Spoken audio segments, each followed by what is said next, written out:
Austin 316 says I just whipped your...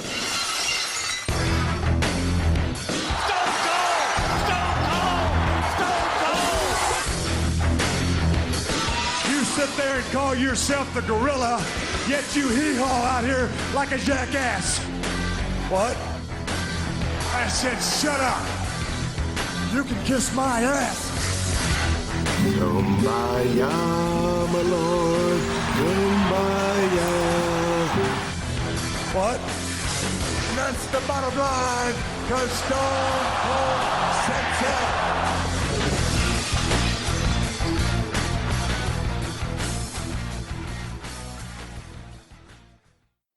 Welcome to the Bottom Line Wrestling Cast, the career of Stone Cold Steve Austin, where we are breaking down the career of the Rattlesnake each and every week. This week is episode 84. We are covering Judgment Day from May of 2001. I'm Mike Prue, along with JV. As always, JV, how you doing? Doing well, man. Judgment Day. We've been kind of building to this one. I think it's a big one. Me too. And I was impressed by it, too. It was low-key impressed, you know. I wasn't expecting it, so it snuck up on me. It's like, oh, shit, this was damn good. And then the Raws and Smackdown that follow are pretty damn solid, too. So I'm definitely excited to talk about this week as we continue on with our coverage of Stone Cold Steve Austin. But before we even get to that, we do have the final go-home show. So we didn't get to Smackdown last week, so that's what we're going to kick off with in a few minutes. But before we get to that, you can follow us on Twitter at BottomLineCast. You can follow me, Mike Prue, on Twitter at MPRU83. And you can follow JV at John Van Damage, John with an H. Also, we have a YouTube channel that has all our episodes available there if you like to use YouTube to check out the show. And we also have a Facebook group that you can join. It's called the Bottom Line Wrestling Cast. Also, we have merch. Go to teespring.com/bottom-line-wrestling-cast. You can get t-shirts, you can get fanny packs, you can get sweatshirts, you can get all different types of cool shit from the Bottom Line Wrestling Cast there at teespring.com. So without further ado, let's just get into it because we kind of left abrupt last week. We're like, all right, we're going to do it. We're going to do SmackDown, but we went a little long, so let's just get into it so we can get back on track here. It's SmackDown 90 from May 17, 2001, and it's taped on May 15, 2001, and it's in Louisville, Kentucky. JV, what happened on that show? All right, so SmackDown 90, Louisville, Kentucky, May 17th. I feel like that was like a holiday or something. May 17th is nothing, right? It could have been, no, Memorial Day's later than that, usually, I think I'm just confusing it with fucking St. Patrick's Day. Which is May, March, same shit. Yeah, a few months before. Yeah, a couple months before. Way off. Samsonite. Yeah, March 17th is St. Patrick's Day, yeah. So we're 2 months out from St. Patrick's Day here, and this one kicks off with a promo from the Brothers of Destruction, The Undertaker, and his little brother Kane. So this one kicks off with I like to call the New Chain Gang, as Kane rocks a Hercules chain of his own now. They're determined and focused. Taker is not in a talking mood tonight as he's pacing vehemently. I wrote this in my notes. I don't even know how to say the fucking word.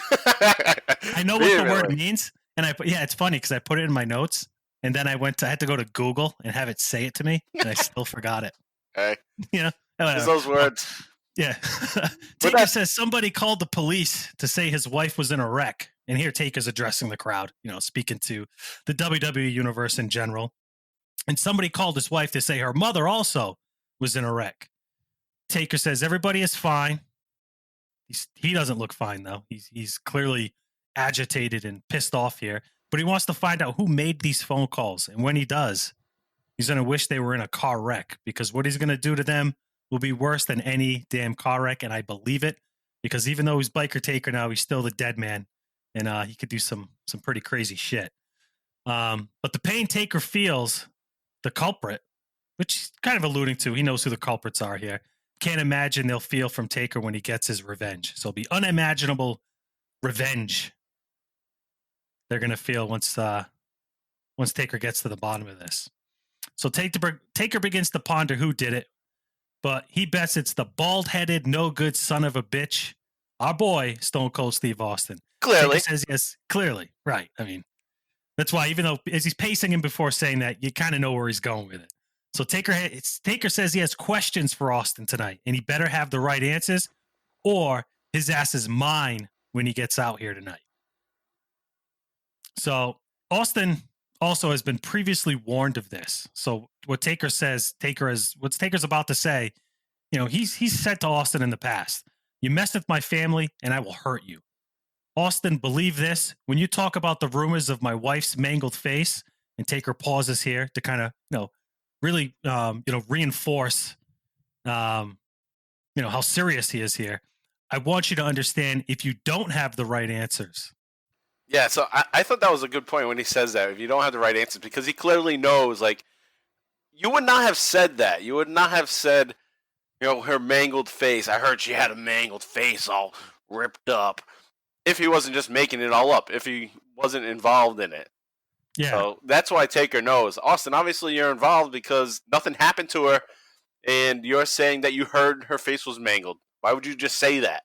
And that's a great point. So Taker ends it by basically saying, I want you to understand if you don't have the right answers, the rumors about mangled faces will become a reality. So Taker's implying here, if he doesn't have the answers, he's basically going to fuck up Stone Cold Steve Austin's face as revenge. So that's pretty much the end of the promo here with Taker and Kane. Cue the pyro. Limp Bizkit music stops playing. It's a good promo. It's sweet and to the point. I think it kind of, it sets the tone for the Smackdown 90 that we're covering here. So what did you think? You have anything else to kind of add there, or should we move on to, the backstage segment? No, I thought you hit all the main points there. And, Undertaker's not going to put up with any more shit. And he's pissed off that he's having to go through this bullshit of worrying about his wife, worrying about his mother-in-law. And he's just putting Austin on notice, like, hey, don't fuck with me. I'll be fucking with you. And I know it's you. And when I have proof, we're going to have something to deal with on Sunday at Judgment Day. Yeah, you could say the bullseye is on Stone Cold Steve Austin's face right now. So if he doesn't get his shit together, Taker's going to mangle that shit up. But all right, so now we move to some backstage segments here. So we're going to lay out here. We've got an audio here for you between Stone Cold and his lovely wife Deborah. Who, oh God! Just to say, probably doesn't do the best on-screen performance here. So let's lay out for that, and we'll be right back to cover it. Exactly what I'm going to do. I'm going to beat the living hell out of the Undertaker this Sunday. I know that. Well, why are you saying let bygones be bygones? The man's carrying chains, he's setting traps. I'm the World Wrestling Federation champion. I don't deserve to be treated like that. What? Stone Cold, Miss Deborah. I've just seen The Undertaker in the ring. Now, I'm not one to tell tales, you know that, but he looked as furious as I've ever seen him look, and he made mention to his wife's accident. How's she doing? How's she doing? Did you not know? She dead? No, there was no accident. It was all a hoax. A hoax? Yeah. Somebody called the Cincinnati police, and then somebody called his wife and said that her mother had been in an accident, so she wasn't in, and it was all a hoax. It didn't happen? No. Well, that's news to me. Well, I'm just telling you something. He blames you for it. He's looking for somebody and he's blaming you. The hell you mean he's blaming me? I'm the World Wrestling Federation champion. I'm Stone Cold Steve Austin. I don't need to stoop to that level. I didn't do this. Why's he gonna blame me? I'm just telling you, forearmed is forewarned. Can you believe the nerve of him? All right, so as you just listened to, Austin's whining to Deborah, kind of being a little crybaby, being a good heel, as much as WWE's revisionist history seems to act like he wasn't. So Austin's here is whining to Deborah about Taker and Kane using weapons and shit. They're not really fighting fair. A heel calling out, the heroes here for, playing a little dirty with their Hercules chains and shit. So as Stone Cold's bitching to Deborah, Lord Regal shows up and tells Stone Cold about how pissed Undertaker's wife Sarah is. I like how you called him Lord Regal. Yeah. Lord Regal. He'll always be Lord Regal. Yeah. So Regal tells Austin it was a hoax. Austin says, well, that's news to him. Regal tells Austin that Taker is blaming him. So Austin's like, what the hell is he blaming me for? Like, what do you mean he's blaming me? I'm the WWF champion. I'm Stone Cold Steve Austin. I didn't do this. So this is typical Austin now. This is kind of like his new thing, which I thoroughly enjoy, where whenever he's like getting accused or something, or he feels like, he's not being treated fairly, he plays I'm Stone Cold Steve Austin, self-recognition line. He plays that card, which is good shit. So, I didn't do this, Stone Cold says. And Deborah chimes in with her very, very shitty, mundane acting and, says, the nerve of him, with her hands on her hips and her shitty fucking, smug face. Just, she's trying. I got to give it to Deborah. She's trying. She probably didn't think this is what she signed up for, to be as much, on air. She's used to being like the beauty pageant that just stands at ringside with a dress on. And now she's being told to act in these scenes with Stone Cold. So she's probably just being thrust into this and is probably not for it. And neither are we. We're not for it either. I mean, hey, we love Deborah. She's great, but not at this stuff. Yeah. All right, so that pretty much wraps up that segment. So we're going to lay out here again for another segment where Undertaker's going to attack Stone Cold here. So we'll lay out for that and we'll cover it when we get back.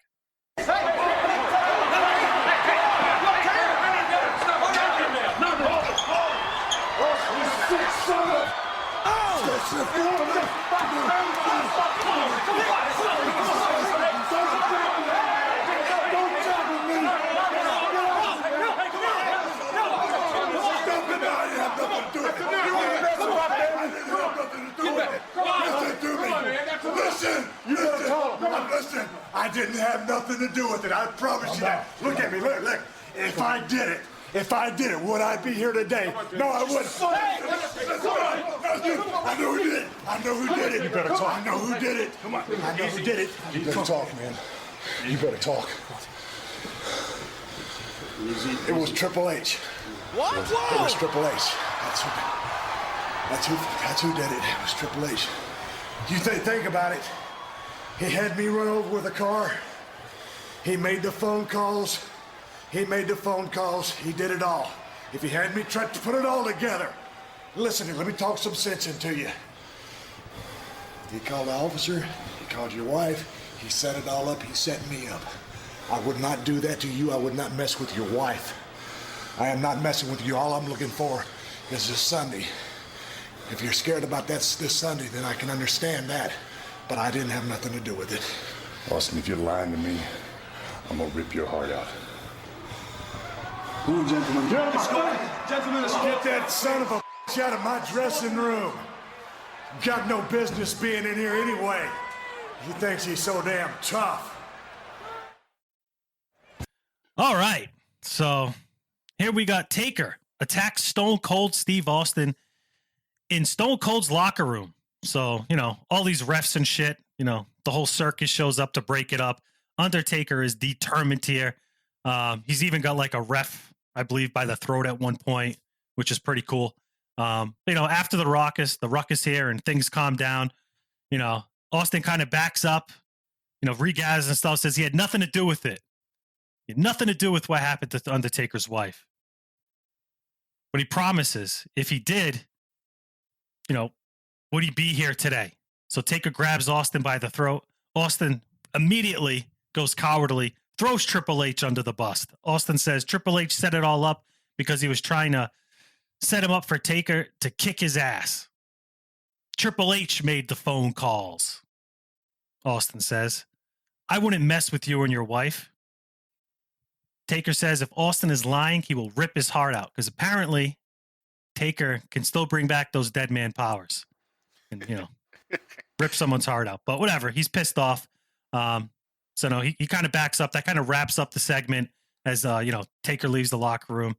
So Austin talks shit, obviously, as Taker's leaving the locker room. He's not so cowardly anymore as Taker's running away. So he yells at Taker, get him out of my locker room. acts like he's so damn tough, which is awesome. I love that. He was just in fear for his life, and then he's like, "Yeah, get him out of here." He thinks he's some badass. I think he's so tough. Which is great. It's like the kid, like high school, whatever, that would like, he'd be the biggest shit talker. The heel in high school that we all had. The biggest shit talker. Someone gets in his face, he's he gets all cowardly, tail between his leg. But hey, as soon as there's like a fucking a yacht space difference between him and the other guy, all of a sudden he's acting so much tougher. Yeah, he's yelling down the hall, "I'll kick your ass! I'll kick your ass!" So this is good here because it adds another layer to what's going on. Because now Austin, the other half of the power trip here, Triple H has been thrown under the bus by Stone Cold, which is it's kind of throwing us a curveball here. We don't know what to think. Like, is Triple H trying to set up something behind Austin's back? Is there turmoil between the two-man power trip here? What the hell's going on? Yeah, I like that. I like where this could be going from this point. There was one thing. I looked at your notes and I laughed. I thought it was funny. You didn't mention it, but when Undertaker says that he's gonna rip out Austin's heart, you have a note about him being he's gonna be like Kano from Mortal Kombat. Yeah. I don't want to throw the video game reference out so early, but that's basically what I think. Whenever I hear someone say they're gonna rip someone's heart out, which you'd be surprised how often you hear that. I'll rip your heart out. Yeah, I just think you're Kano. You're gonna, you're Kano. That's who you are now. Fatality. Yeah. All right, so that wraps up that audio segment. Good shit. Nice layer added to this huge feud we have going on here. So next we transition over to, just shortly after this, basically as Taker leaves the locker room, he's talking to Sergeant Unibrow, and Taker's talking on his flip phone, which is funny as, we go back and watch some of this stuff from a couple decades ago. The old technology is always kind of cool to point out. So he's on his flip phone. We still have a friend that has a flip phone, I bet. Yeah. I don't know if he still does. I haven't seen him in a little while, but. But you had something to say about that, right? About how this, you had some thoughts here on Sergeant Unibrow in this flip phone. Yeah, so. Well, not the flip phone, but Sergeant Unibrow in general. Sergeant Unibrow in general. So at this point, we're under the idea that Stone Cold or Triple H, somebody made these fake phone calls to the police, and the police would check that out. Oh, there's a car accident. Well, let's go to the scene, check out the car accident, save this person, and then I'll inform the loved ones of this. But that's not what happened. And that's not what we're led to believe anymore, because now you have Sergeant Unibrow here, and he's on the phone talking to the Undertaker still like he's on the case. And there is no case. So that just seems weird that he's still being portrayed as a legit cop or a detective, whatever the fuck he is, a sergeant, and he's talking to the Undertaker on the phone. You would assume that he was a fake cop. He was a plant hired by Stone Cold Steve Austin or Triple H, whoever's involved. That's kind of what I'm waiting for to happen here is, hey, rips off his unibrow. Like, this is a fake unibrow. Hey, not only a fake unibrow, you're a fake fucking sergeant too, Yeah, and if it wasn't for your meddling kids, I wouldn't have got away with this. Yeah, exactly. But so Taker's talking to the sergeant here. The sergeant informs Taker that both calls came from Triple H's cell phone number. So Taker calmly, it's like Scream. Yeah, that's kind of what I was thinking of too. Anytime you hear phone games going on, you just think of Scream. Yeah. So Taker thanks the sergeant and hangs up. Turns to Kane and tells him that both calls by cell phone were from Triple H's cell phone. So Kane grabs his Hercules chain, kind of like snaps it like, people do with a belt. He takes the chain and just kind of like violently snaps it aggressively to kind of show he's pissed off because, Kane doesn't really talk much. That's true. That's a good point, actually. Yeah. That's how he can show his frustration. Yeah. So then, basically there's a brief angle in Jonathan Coachman's segment in between here, which is kind of awkward placement. But then we cut to Undertaker confronting Lord Regal, as I like to call him, and demands a no-holds-barred match against Triple H, because what he's about to do to Triple H, so that what he's about to do to Triple H will be deemed legal, since it's technically a wrestling match, which I thought was well played. Yeah, I thought that's a good idea too. Yeah. Yeah. It was like, this is Taker playing his part of the mind games, I guess, even though it's not so mind, it's more like a physical, like, hey, let's fucking Yeah, we're gonna do this now. let's make this a sanctioned match so that I can, legally fuck him up and you can't like arrest me. Right. All right. So, now we cut ahead here and Triple H arrives. So this is where things get a little bit more awkward, because Triple H right now is kind of he's oblivious to what's going on. Him and Stephanie are just showing up to the arena and they're walking by everyone backstage and everyone's just kind of ignoring them, which is weird because, I mean, they're like the power couple. So you'd think like even the brown nosers would be like, hey, how's it going, Steph and Triple H? Someone trying to come up the ladder. Right. So Haku walks by. Stephanie tells Haku she likes his hair. Haku just ignores her. They walk by Prue's boy, Bull Buchanan. I love Bull Buchanan. Well, I can't even say his name now either. Bull Buchanan. Hey, alliteration is hard. Yeah. So you basically got these two guys here booked to do nothing. I mean, I can't tell you the last time I've seen them on TV. But hey, they probably traveled all the way to the show to hang out backstage, and maybe they got paid because technically they do appear on air. Right, yeah. they're there. Yeah, if you appear on camera, from what I heard, you get paid. So, so now we cut to everybody's favorite Paul Heyman, and first Heyman's here talking to Steve Lombardi, who is AKA the Brooklyn Brawler, backstage. So Triple H interrupts them. Heyman kind of like calls Lombardi away, tells him, I got this, as Heyman proceeds to inform Triple H that Austin said Triple H did it. He spilled the beans. Everybody knows. And the police officer said the calls came from Triple H's cell phone. Triple H is immediately irate, confused, but angry. Kind of plays this off well. Triple H calls Austin a redneck piece of trash, but, Heyman's not done. Heyman further informs Triple H that he has a match against The Undertaker tonight, and it's no holds barred. So Triple H is visibly frustrated. Stephanie's looking down like, what the fuck? So, they have to pick up the pieces here, Triple H and Steph. Their homeboy Stone Cold threw him under the bus, and they're doing a really good job here. Showing, convincing that they're not involved in this, in any regards. Do you have anything to add there, Prue? Yeah, it's funny because we know where it's going already. Yeah, and some of this is making me rethink what I thought of it originally as it was going on, because as it's going on, it's interesting. Like, oh, what's going on between the two of them, and then it's just gonna fall flat in the end. But we'll get to that.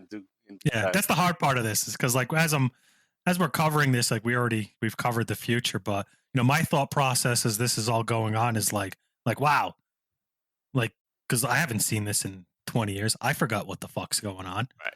Where this lands, and it's just it's good. It's actually really good storytelling. I think they are building to Triple H versus Austin soon, but the way that this episode ends, it's like, oh, then what the fuck was all that other shit about? And we'll get to that. Yeah. So all right, now we got another audio clip here for you all. So we're gonna lay out here, and we'll be right back. What the hell are you doing? What the hell are you doing? No. You're telling everybody I did this with Undertaker's wife? Yeah, you're damn right I am. And you might as well back off, man. Back off? Yeah. You're telling people I did this? What the hell are you doing? Hey, we're through. You and me are through, pal. You brought a man's family into this. You did this to him. I didn't do a damn thing. I don't want nothing to do with you. I ain't gonna go there. I ain't gotta go there, Triple H. I'm the World Wrestling Federation champion. I'm Stone Cold Steve Austin. You're a cheap shot artist. That's what you are. I'll do a lot of things, but I ain't stooping to that level. I can't believe you What did it. makes you think I did this, huh? What makes you think it was me? It's pretty damn simple, ain't it? It's real simple. Every bit of evidence points to you. You know what they did? They traced the phone numbers to your cell phone. You made the calls. Oh, Two all of a them. sudden you're Dick Tracy, huh? You got it all figured out. Look me in my eye. I did not do this. I'm telling you what I know. The phone calls were traced to your cell phone. And you know what? Looking in your eyes right now, I'll look right at them. A long time ago, you said you had nothing to do with getting me run over by a car, and you lied. I look at you right now, and I know that I'm looking at a liar. I got nothing to say to you, and I don't want nothing to do with you. I did not do this, and this is not over between me and you. Damn right. You're guilty. All right. So, this is pretty much Triple H and Stone Cold arguing. What the hell are you doing? Triple H says to Stone Cold. Triple H is in complete deny mode, denying that he's involved in this at all, denying that he made the phone calls, all of that. Austin goes back to his, his favorite line now. I'm Stone Cold Steve Austin. I'm the WWF champion. You're a cheap shot artist. That's what you are, which he's right. It's good that he's kind of playing that into, he's bringing up Triple H's checkered history. And it's really believable here that, Austin's really like not involved in this at all, and he's being set up. Austin says he wouldn't stoop to that level. So Triple H asks, what makes you think I did this? So again, as I just said, Austin responds that the cells were traced to Triple H's cell phone. The calls were traced to Triple H's cell phone. Triple H calls Austin Dick Tracy, which is hilarious because even in 2001, that's a dated reference. Big time. The movie Dick Tracy had come out like 90? 90. So 11 years before. So anyhow, but still, anytime you can get a Dick Tracy reference in, I guess that's all right. I mean, no shit, Warren Dick Beatty. Tracy. Warren Beatty likes it. That's all he's really known for. Yeah. All right. So back to Austin here. He brings up how, he brings up this checkered history, as I was just saying, that he's had with this Triple H. How Triple H has lied to Austin previously about, hey, getting him hit by that fucking car that kind of got Austin off TV for a while. Austin says he knows he's looking at a liar. So this is another good segment to kind of, really, joggle the viewer's mind here. Like, what the hell's going on? These guys, looked invincible, and now it seems like everything's falling apart. And Triple H is the game. So I'm thinking, is Triple H, trying to basically cut Austin out? Maybe Triple H doesn't want a 2-man power trip. Maybe Triple H wants to be the power. You know what I mean? Right. It looks like he's setting Austin up for that. Yeah, it looks like I said, it looks like it's going in that direction. These guys temporarily, were dominating for not long. It's only been a month and a half, really. And you would think, based on their past, that this was going to happen very quickly anyway. Is that they've hated each other for so long, and now they're just in this team really because Vince is paying them to do it. Yeah. And now they're like, fuck this. We don't like each other. So it's inevitably going to be falling apart. So that's what we're seeing here, or at least that's what's being teased here right now. Yeah. So, I mean, we've got a nice, string of segments here so far on this SmackDown that are kind of layered very well, and telling, even though there's some gaps, telling a really good story. So now we move on here. Triple H visits Commissioner Regal, who's he's the on-air authority here. He's the guy calling the shots in reality here. So Triple H tells Regal he had nothing to do with it, and not to forget who he is, and he better erase this match tonight. Regal looks at Triple H like he can't be bothered, kind of ignoring him, writing on some paperwork or whatever. So Triple H plays the Vince is my father-in-law card. So Regal just tells him he can't do it. Triple H wants it to be a regular match. So, and obviously the call here is for it to be, no holds barred, no DQ match. So Regal stands up and knocks Triple H's hand away from him and says, people like you deserve a no holds barred match. Because even Regal thinks, what Triple H did, and you're fucking with Taker's family just isn't right. You know what I mean? There's a line you don't cross, and that's the line. And even Regal, Regal understands that here. So, you had some thoughts on this, right? You're right. I thought that was great how Regal is just standing up to him, like shitting on him, like, you're an asshole and you're going to get a no-holds-barred match. And even Triple H looks intimidated by how Regal's pissed. It makes me think of, like, maybe the teacher that you had in school that you always thought was, like, the nice school guy, but then he just got pushed too much, and you're like, oh, shit. Or, like, your dad, your parents, and, you get them to a certain point, it's like, oh, shit. They're not fucking around right now. And I'm scared right now. And Triple H looks like that. Like, oh, shit, I wasn't expecting this out of Regal, and he's fucking scaring me right now. And when I saw that and I thought that, I was like, oh, shit, they used to be tag team partners back in WCW. It's a good point. Yeah. Lord Steven Regal and Jean-Paul Levesque. Right. They're the Blue Bloods. Well, and then Bobby Eaton was involved in that, too, I believe, too. Yeah, he did. Yep. So the three of them worked together, I think. I could be off, but I know Triple H was working with Regal at that time. And I was just thinking, it's like his old mentor from WCW. So, and he's also the guy that is, the on-face guy in charge of NXT. Triple H is the behind-the-scenes guy. So, oh yeah, there's that connection 2 and 2 together. Yeah, between these two guys. Yeah. So yeah, I mean, the crowd loved it. There was a huge pop as Regal kind of steps up and, stands up basically to Triple H. Triple H is a heel, and even though Regal's a heel, the crowd really appreciates Regal standing up for himself, it might have been the biggest pop Regal's ever gotten as a fucking personality. Because it was good. It was good to see. Yeah. All right, so now we move on to a very shitty segment here, and it's Stephanie and Deborah. So you kind of tell this one isn't going to be winning any fucking Oscars. But right off the bat, this segment does look like something from, Saved by the Bell or any 1990s fucking high school themed sitcom. Dawson's Creek. Dawson's Creek, Boy Meets World, all that shit. It's got the high school style lockers. So these shit ugly green, because it's probably the cheapest paint that was in the budget for the school system at that time. So these shitty high school lockers in the background is these two women, act like two high school bitches. They're being catty, with the whole my boyfriend will beat up your boyfriend bullshit. Nothing really good. Steph's here is defending Triple H, says he was framed. Deborah tells her she's wrong. Just really a stupid and bad segment, and I'm not going to waste any more time talking about it. Well, if you do want to see I want to spend some time for a second. I'll jump in. What I was hoping for is right after this scene ended, that there would be like that Saved by the Bell bumper music in between, and then just go to the next scene. You know what I was kind of hoping for? I was hoping someone to like pop out of a locker when they were done. Fucking Screech. Like Crash Holly or something. Oh, yeah. Yeah, Crash. Oh, like Spike Dudley. Could have been in there. Yeah. Shoved in there. Yeah, that would have been cool. But, yeah, I mean, if you want to go watch this city segment, you can go the 1 hour, 8 minute, 31 second mark on this Smackdown.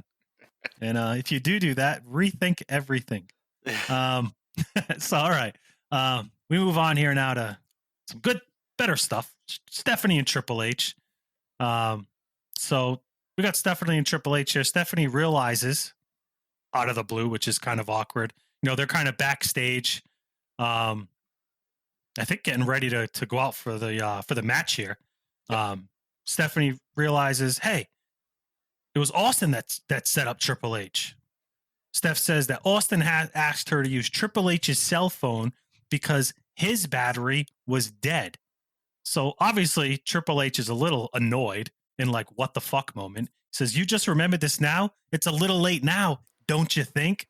As he's, basically walking down death row at this point to wrestle a very pissed off Undertaker. Steph says, well, at least I remembered. I'm sorry, in typical girlfriend fashion.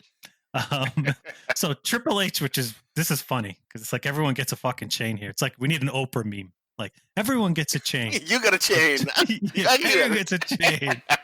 So Triple H gears up his own Hercules chain. I love how it's a Hercules chain now. We see chains here on the Bottom Line Cast. We call it Hercules chains. And when you go talk to your friends, you see a chain match. It's a Hercules chain. And that's the bottom line. Yeah, and that's the bottom line. So Triple H gears up his own Hercules chain and says, "This could get ugly," as he makes his way out of the locker room into the match. Do you have anything to add before we get into the coverage here of the no holds barred non-IC title match between Taker and Triple H? No, I think we can get right into this no hold barred match that was been building up, and that's something that happened in these couple episodes that we're going to cover, is that you have these long backstage segments, not long segments, but multiple thread of segments throughout the entire show that leads to the match, which is good. I think it's good. I mean, because it keeps you anticipating for the main event the entire night. Yeah, which I think that's something, not to get off topic, but I think that's something WWE's kind of lost along the way over the past decade or so, where everything's so segmented out. It's like, all right, you're only going to see these guys at this time. And like, these guys started the show, you see them at the end, and there's no like reminder or actual like continuous storytelling for what the main story is. Like there's always subplots. Every show, excuse me, I just burped because I'm drinking Bud Light and it's carbonated. But anyhow, so when you watch sitcoms, anything on TV, there's always subplots going on, but they always kind of tie you back to, what the main event is, and WWE does a really good job here from what we've covered for this, at least for this particular storyline here with the 2-man power trip on the episodes we've covered up to this point. So anyhow, yeah, that's a good point with the sitcoms too. I didn't even relate it to this, but like you watch Breaking Bad, you watch other stuff. There's always these subplots, but they'll always tie back, and you'll always be reminded throughout the show, like, hey, there's still this main. Right, it reminds me of like the way Seinfeld is formatted. There's like the main topic, but there's 2 other side stories going on too. Yes. Yeah, that's great. That's a great comparison. Shout out to Larry David. Anyhow, so here we are, back to the match here. Taker and Triple H, no holds barred match. Again, it's a non-title match. This is just basically a grudge match. Undertaker wants to mangle someone's face. So match starts off hot. Taker immediately attacks Triple H as he makes his entrance. Taker, fucks him up pretty bad around the entrance set. They battle in front of the Ovaltron. They fight. They eventually make their way back to ringside and into the crowd. And this is kind of funny. There's fucking bubbles like around the crowd, and I don't think it's like someone like a blowing bubble. There's so many bubbles. It looks like someone has like of those fucking annoying bubble machines. Yeah, like why the fuck are there bubbles? Did someone bring that?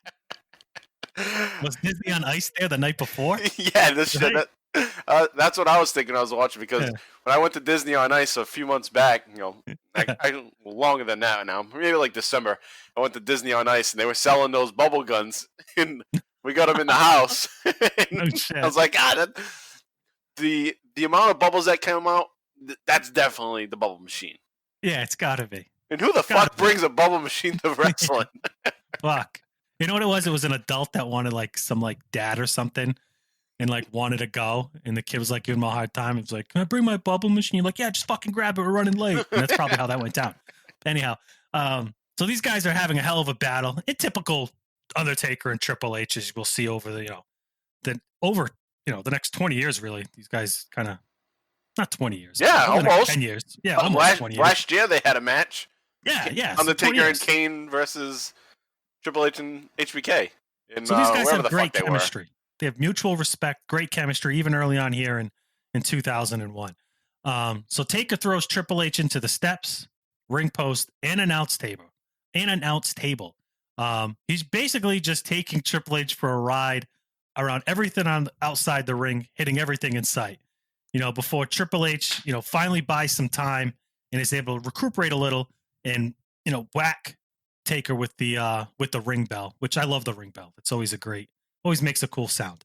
So they're finally here, making their way back to the ring. Again, it's still a slugfest. Both guys are kind of giving it that all. This isn't a wrestling match at this point. These guys are fucking fighting. So Taker gets his Hercules chain after stomping a mud hole on Triple H in the corner. Hebner kind of tries to get out of the way, but Taker kind of scares Hebner, like flinches at him, makes him flinch a little with the chain. Nice. Which that distraction alone, gives Triple H time to counter. And, what Power Trip, I say, is fucking notorious for at this point. Low blow. Kicks Taker in the nuts. And And that's going to be a running theme going forward. Yeah, it is. Nut shots. So Triple H tosses the production guys here, which I think you know who these guys are.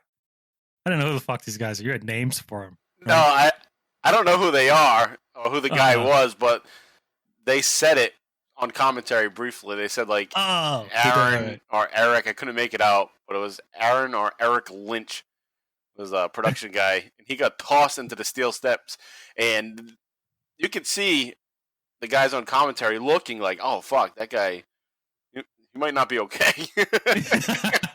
I wonder if that guy he probably won a bet backstage with someone who's like, "All right, now you got to put me on TV and say my name," and now they're like, "This is how they repay him." They just totally fucking ruin his day, kick his ass.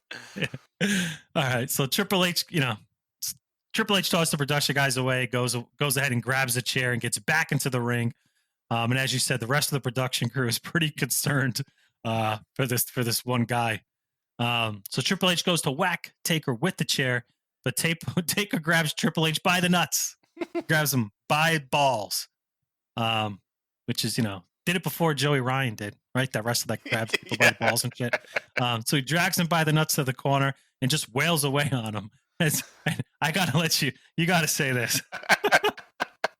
Well, I was thinking, he's got him by the nuts. He's walking him. I was like, this is something like out of Naughty America or Brazzers or something. Like, grab the guy by the balls and lead him to the bedroom or something. Yeah. Some like kink.com shit. That's what Taker's doing to Triple H. Yeah. So Taker's still selling his nut shot. And as you appropriately coined, the battle of the bulge, hilarious. So Taker finally chokeslams Triple H. Let me talk right here. Taker grabs the steel steps, not just one, both sets. And as you were watching this, you had mentioned before the show that funny happened. Yeah, my daughter was watching while I was wrapping up watching this episode. And she saw the steel steps being used as a weapon. And she's like, those stairs look like the stairs that go to bedtime. Great. And I was like, oh, yeah, maybe. And then I was like, oh, shit. Maybe the Undertaker's thinking the same thing, too. I'm going to use these. Yeah, night time. I'm going to knock you out with these steel steps, and you're going night. So that's funny. So Taker's basically in complete control now. But as he's about to slam Triple H on the steps, our boy Stone Cold Steve Austin appears on the Ovaltron. So we're gonna lay out here as Austin obviously has something to say. So I'll be right back to cover this audio segment here. Just hold on. Hold it! You need to listen to Stone Cold Steve Austin. Triple H, I don't need your cell phone tonight. I got a direct line.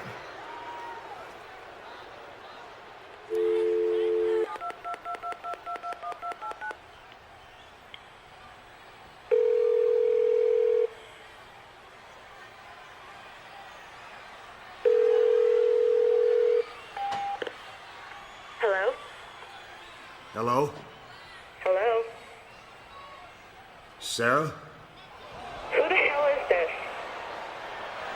This is Stone Cold Steve Austin. And let me just say that your voice sounds as sweet now as it did last Monday night. You son of a... You see, Undertaker? It was me all along. It was Stone Cold Steve Austin. But I didn't do it by myself. Everybody needs a partner in crime. Just like the one standing behind you right now. Triple H with a steel chain in hand of the Undertaker. Damn it, Austin and Triple H were involved. They masterminded the conspiracy. Oh, here's Austin. And out Stone Cold into the ring. The WWF champion having away with the Undertaker. And here comes Kane. Kane's in the house. Kane with a chain in hand. Austin and Triple H running again. But I can guarantee you the two-man power trip will get what's coming to them Sunday at Judgment Day.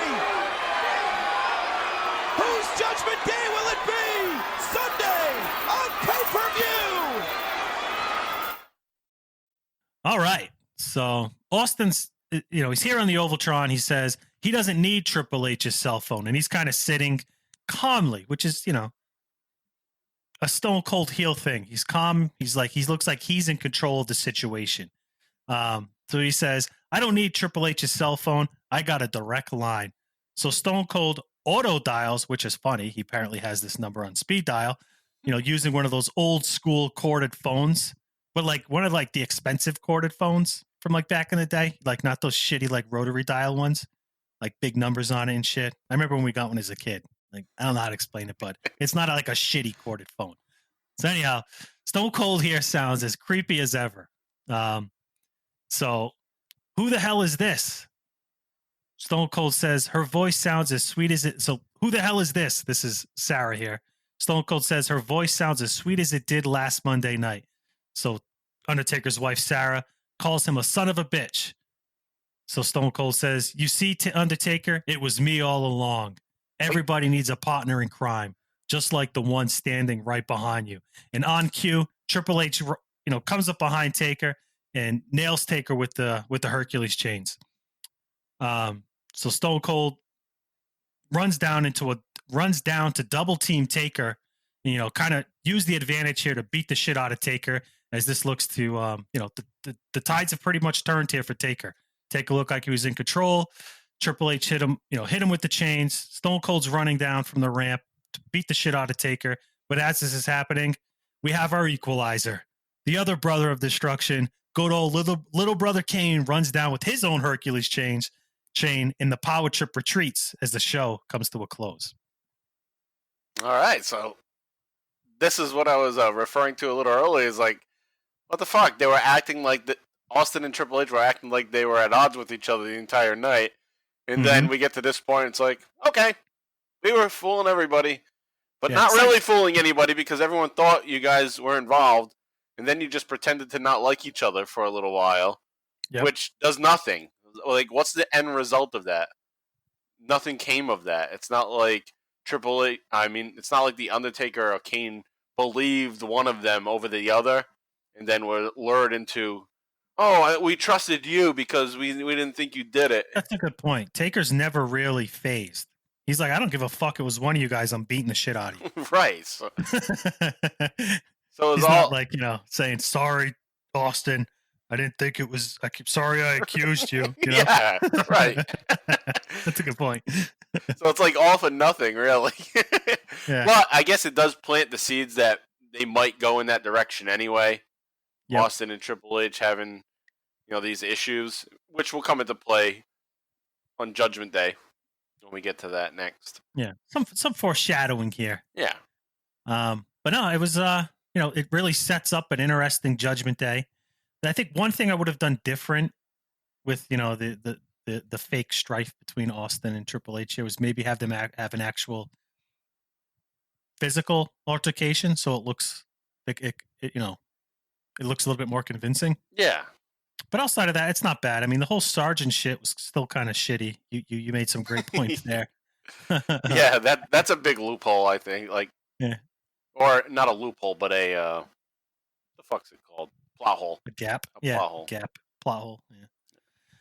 Well, all right. So now we move on to the pay-per-view, the main event, the cream of the crop, Judgment Day 2001 on May 20th, 2001, live from Sacramento, California. And I'll let you take it from here, Prue. All right. Thank you. So it's Judgment Day 2001, the big pay-per-view. All right. So before we get to the big matches, we're going to cover some of the backstage segments. Vince is going to question Triple H about getting Undertaker's wife Sarah involved in all this and messing with the sanctity of marriage. Triple H reminds Vince that he put his wife in a sanitarium. So you're trying to talk shit to me. You're the husband of the year. All these mind games that you've been playing with your wife, and you want to get pissed at me. And Vince says, "Well, I was messing with my wife, not somebody else's." So I guess that makes it fine. You can fuck with your own wife, but don't fuck with other people's wives. And then we have the Undertaker moments later demand that Regal make this championship match a no-holds-barred match. So they generally do that. The pay-per-views is add a stipulation at the last minute. And here we have it again. So we go from there now, and when we get to the 1 hour mark, 1 hour 30-second mark in the show, and Regal's going to go talk to Stone Cold about the bad news of Taker's demand to make this a no-holds-barred match. So take a listen to that, and we'll be right back. What? Stone Cold. Hello, Mister. Look, it's about your match tonight. What about it? Well, the Undertaker came to my office before and he threatened me. He made me make the match a no-holds-bar match. Tonight's match is a no-holds-barred tonight? Yes. Fine. What? It's fine with me. Yes, I knew you'd say that. That's why I made the match. I knew you'd be all for it. Thank you. Thank you. What the hell's up with that? Fun with Austin, no holds barred. Well, in any event, ladies. All right, so you had a scared Lord Regal. Go with Lord Regal now. We have a scared Lord Regal, and he's afraid to walk. He's afraid to knock on the door. He's afraid to knock on Austin's door to give him that bad news. Regal tells Austin that Undertaker threatened him into making it a no-holds-barred match. And Austin, to my surprise, and probably to Regal's surprise even more, Austin says, fine. It's fine with me. Which makes sense because he can do whatever the hell he wants now. And as champion, well, now the Undertaker needs to beat him. You know, and it can't be any other technicalities. It's no holds barred. So Regal says he knew it would be fine, and that's why he made the match. So Regal's like backtracking now. Oh yeah, I thought you would say that. Yeah, I knew you would say that. Cowardly. Right. So JR is surprised by the reaction. On commentary, he's like, "Holy shit!" He accepts that. You know. So like I was saying, it works in the champion's favor. Because now we can have anybody come down, and you can have Triple H help him out, whatever, you know. So this helps out. And then we go on to the next segment, which is about 13 minutes later. McMahon is going to motivate Stone Cold and Triple H backstage. You know, McMahon gives this rah-rah speech about, you know, not being judged at Judgment Day. And Triple H says they will be the judge, the jury, and the executioners. So that's like typical Triple H shit right there. Yeah, it is. So excited to just use that line. Can we use it tonight? Yeah, I think tonight we can use it. Right, it's Judgment Makes Day. Sense. Yeah. What do you think, Steve? But when he says they're not the executioners, I was like, yeah, they're not that shitty jobber tag team from the 80s, Yeah. the executioners. We're better than. And that brings us to the first match that we'll check out, and that's Triple H versus Kane, the Intercontinental Championship, and it's a chain match. So to get into some of the highlights, you know, Triple H attacks Kane outside of the ring prior to being chained to Kane. So it's a chain match where they're going to be connected to each other. So similar to a strap match. So they didn't give really any of these rules prior to starting this match, which was confusing. But on commentary, they eventually say that you can only win by pinfall. And it's just confusing because when you have the chain, you think it's going to be like a strap match. But it's just a weapon, I guess, that can be used. Legally, a weapon. And didn't we just have like a similar instance during our ECW Extremecast? Right, so was it Tommy Cairo, right? And no, it was Pitbull and Taz. That's right. From Hostile City Showdown 94, which is available today over at Booking the Territory's Patreon $5 tier for our Extreme ECW livecast. Yeah, we did have a similar conversation because the rules of that strap match, I guess, were similar to this. Well, actually, no, it was a strap match rule in that chain match where they had to touch four corners, or they could do a pinfall. So it was a little different than this. In this case, for this match, it's just you're gonna win by pinfall, and you don't do the little slapping of the corners. But anyway, Triple H gets busted open while going for a chair outside of the ring, and at that point, Kane is in the ring, and he pulls the chain, which pulls Triple H, causing Triple H to nail himself in the head with the chair that he grabs. I thought that was a cool spot. So Triple H outside the ring, he grabs a chair. Kane yanks him, boom, chair hits Triple H in the head. Cool shit there. Kane hangs Triple H later, too, over the top rope with the chain. That's pretty brutal. And I think the same thing happened in the ECW match too. Yeah, it did. There's a couple of things I'm watching. I'm like, I swear I just saw this. Yeah, it's because we covered it on Friday. Oh, whenever Sunday we recorded it. Yeah. So we're 2 days ago. Yeah, 2 days ago. So Kane dominates the match big time throughout it. Stephanie's outside the ring, and she looks distraught throughout this entire match. But that brings us to the finish. Triple H goes for a pedigree. Kane powers out of it and pulls the chain between Triple H's nuts. So we get another nut shot here. So like I said before, this is really just nut shot city throughout these episodes. Kane climbs to the top rope. He does a flying clothesline. He's, his patented flying clothesline. But he does it with the chain. And he nails Triple H in the head with the chain. So I thought that was a cool spot. And then Kane chokeslams Triple H after that. Austin's going to run in. He takes a big boot right to the face. He gets tossed right out of the ring. So Austin non-factor.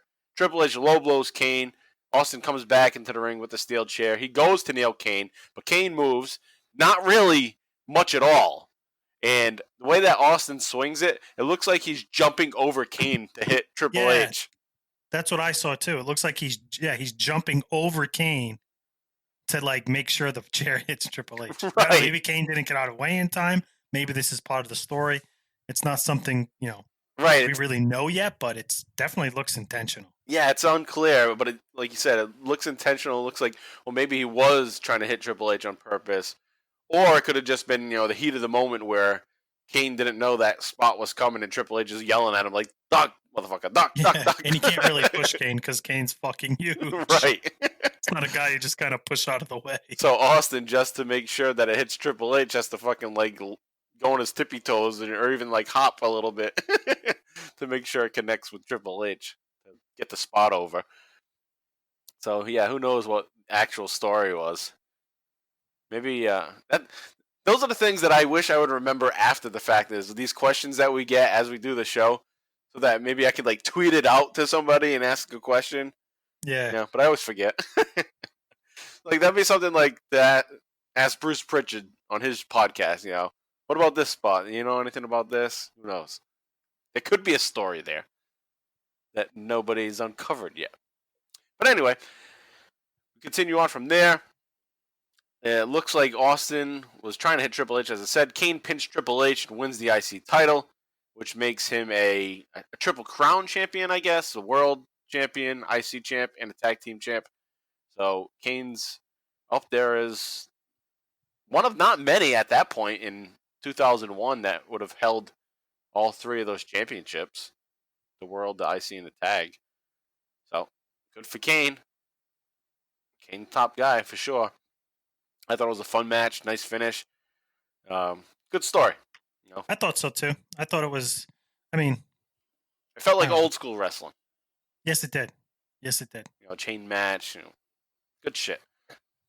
Then that now brings us to the championship match. It's no holds barred, as they let us know earlier. Stone Cold Steve Austin versus The Undertaker kicks off at 2 hours and 10 minutes for the video package, and I thought it was a good enough video package that gave some nice explanations to wrap things up before we talk about it. So take a listen to that video package, and then we'll be right back.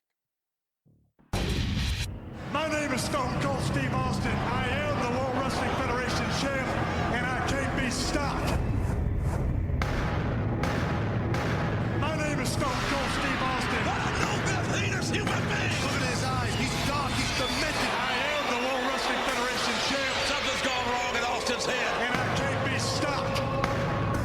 Something's gone wrong in Austin's head. Psychotic. What a cold, sadistic human being. And the bottom line is, my name is Stone Cold Steve Austin. I am the World Wrestling Federation champ, and I can't be stopped. Monday night, some sorry ass called the Cincinnati PD and told them that my wife was in a car wreck. I heard her face is all mangled and Twisted, cut off. Well, come to find out, everybody's just fine. My wife's fine. There was no wreck. Hey, Undertaker, it was me all along. It was Stone Cold Steve Austin. What a no-good, heinous human being. Austin masterminded the Mess conspiracy. with my family, and I will hurt you. So tonight, let's let the pain and suffering begin. Wait a minute! Undertaker! Undertaker with a chain! Undertaker attacking Austin! Austin through a window! My name is Stone Cold Steve Austin. I'm the WWF champion. I do not deserve this. Come on, let's go! Driver, go! Hell, boys! It's the Undertaker, Taz! My name is Stone Cold Steve Austin. I'm the WWF champion. I do not deserve this. Stone Cold may pay with his heart and his soul when Austin meets the Undertaker for the World Wrestling Federation Championship. At Judgment Day, I know The Undertaker ain't got a chance in hell against Stone Cold Steve Austin. Now, I don't like you, I don't respect you, and I sure as hell don't fear you. My name is Stone Cold Steve Austin. I am the World Wrestling Federation champ. My name is The Undertaker, and what I don't get, I take. BS, I'm gonna be wearing The Undertaker's ass on my feet. It'll be Austin and the Undertaker for the WWF title. Austin, you better give your soul to the Lord, because your ass belongs to me. It's gonna be an explosion! The mythic catharsis! All right, so a nice video package there to get us hyped up for this big match, The Undertaker versus Stone Cold Steve Austin for the championship here at Judgment Day 2001. And prior to the match starting, Mr. McMahon's going to come down to the ring, and he's going to sit on commentary. And there was one line that Vince said, kind of like off the top of his head, when The Undertaker's music hits, you know, dead man walking. Vince says, dead man walking, they got that right. It's Judgment Day. He probably thought of that all day, too. Yeah. Or somebody wrote it for him. Yeah, it's a good line. It is. It's on cue and everything. It's good. Right. Shit. All right, so we get to the match. They begin to brawl in the aisle, of course. You know, that's a staple that we've always talked about over the past couple of years. Ever since his injury, he's been brawling in the aisle, basically, to start a match, and they fight to the entrance set. The entrance in the aisleway is fucking really small. You know, it's short, small. It's like you could probably jump 4 times and make it to the ring from the entrance set. I'm pretty sure it's a pretty big arena. I think that's where the Kings play. Right, yeah, it is. They're at. Yeah. So, like, I don't know, maybe they were just trying to get max ticket sales. Maybe. Yeah, maybe for that arena because it's probably smaller than most anyway. So they were probably, I don't know what the attendance was, but they were probably looking to get what they would normally get somewhere else, around that makes sense. Or 10 to 12,000 people, something like that. So yeah, that's a good point. That they probably just made it small to get people in there. Taker controls early on in this match. I like the spot by Taker. Taker hits the old school off of the guardrail, which is awesome. Yeah, that was pretty cool, and especially with the new character, you know, bringing back that move, but doing it a little differently. Cool shit there. Taker grabs a fire extinguisher, nails Austin around the entrance set. They go back to that area again. Austin holds his nose and heads back to the ring, so it looks like his nose got busted open, but I didn't notice anything later, so maybe he was just selling there.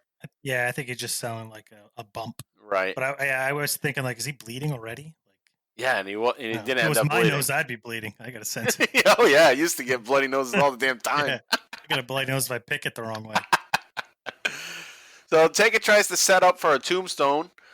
Austin wiggles out of it, kicks Taker in the gut. Should have been the nuts because, you know, that's what's really going on here. Too soon. Yeah, too soon. But he kicks him in the gut. He goes for a stunner, gets pushed off into the ropes, and then gets nailed with a big boot to the face. Once again, it's the second time in the night that he's taken a big foot from the Brothers of Destruction. Earlier from Kane, when Kane won the IC title.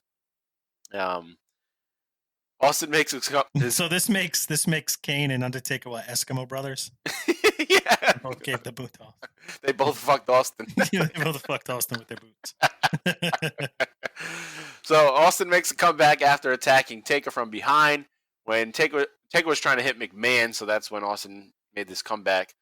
Austin continues to work on Taker's leg at this point. He slams it and grinds it into the corner ring post. And when I say grinds it, that's what he's doing. He's not just taking it and swinging it. He's just like rubbing it against the pole. I like that little touch that he added to that. Austin slams the knee into the steel steps. Austin then chop blocks Taker's leg.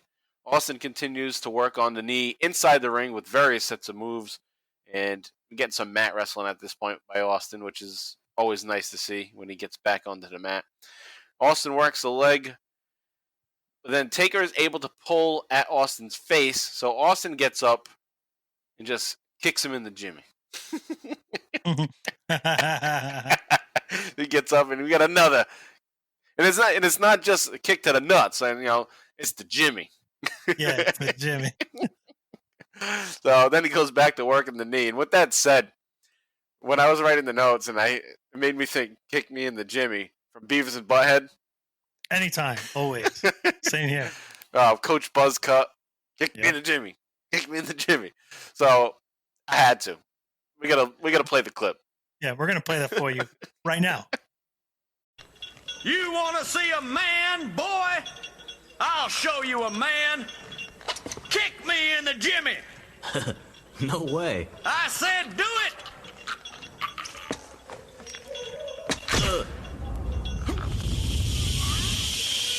Yes. Do it again. Do it hard. Yes. Whoa, that was cool. So I love that clip. I love that scene. I watched it probably when it's first airing. That shit used to come on at 6 a.m. That's when Beavis and Butthead came on. It wasn't like it was a primetime thing. It was an early morning thing. Was it part of Liquid Television? Yes. 6 a.m. Yeah, with or was Liquid Television? Liquid Television came on late at night. But I guess they might have read it early in the morning. Oh, okay. So that makes sense. Maybe it did come on at Flux and all that. Yeah. So maybe it did come on at like 11 or 12 and then replayed it at 6 a.m. With Head. Yeah, Head.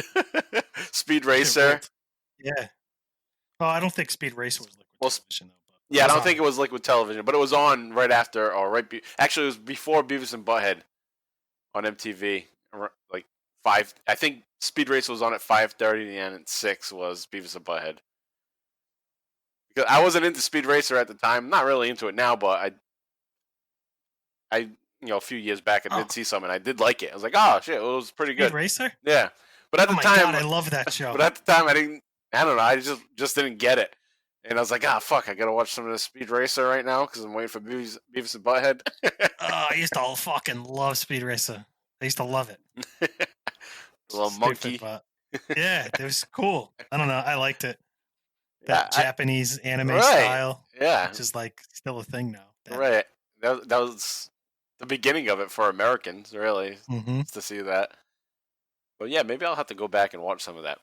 But I can't not bring up the story that I always think of when I was going to ask you if you were going to bring this story up.